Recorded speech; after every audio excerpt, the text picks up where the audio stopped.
ایک شخص نے اپنی بیوی سے سخت دلی تکلیف اٹھائی جو اس کے دل و دماغ پر چوٹ لگ گئی۔ اس نے اجتماعی طور پر عورت کے وجود سے نفرت ہو گئی۔ وہ اپنے نومولود بیٹے کو لے کر آبادی سے دور جنگل میں لے گیا اور وہاں ایک کٹیا بنا لی۔ اپنے ساتھ قسم کھائی کہ میں اپنے بیٹے کو عورت کی شکل تک دیکھنے نہیں دوں گا۔ 20 برس بیت گئے۔ ایک دن اس کا بیٹا جنگل میں شکار کر رہا تھا کہ وہاں کچھ لڑکیوں کا قافلہ گزرا۔ لڑکا انہیں مسلسل دیکھ رہا تھا کہ باپ نے اس کا بازو جھٹکتے ہوئے کہا، چلو گھر چلتے ہیں۔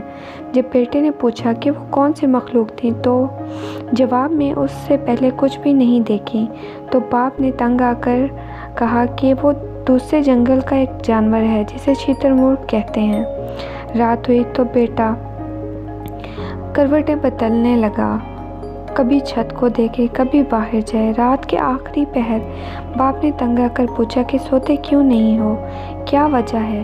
بیٹے نے آنکھیں جھکاتے ہوئے جواب دیا کہ ابا مجھے وہ شتر مرغ چاہیے۔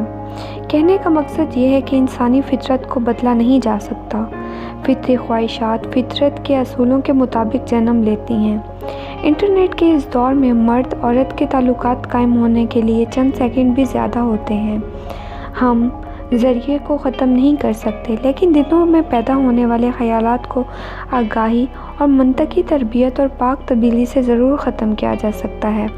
پہاڑوں سے پگھلنے والی برف کا رخ دریاؤں کی طرف نہ موڑا جائے تو فائدے کی بجائے نقصان ہوتا ہے۔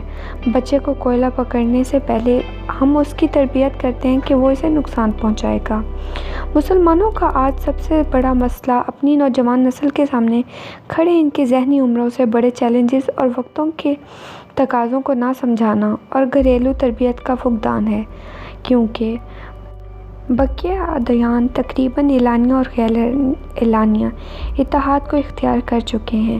اگر مسلمانوں نے اسلام سے وابستہ رہ کر اپنی نسلوں کی تربیت کرنا ہے تو پھر فطری تقاضوں اور زمانہ حال کی ضرورت کو دیکھتے ہوئے اپنی اور اپنی آئندہ نسلوں کی تربیت کرنا ہوگی۔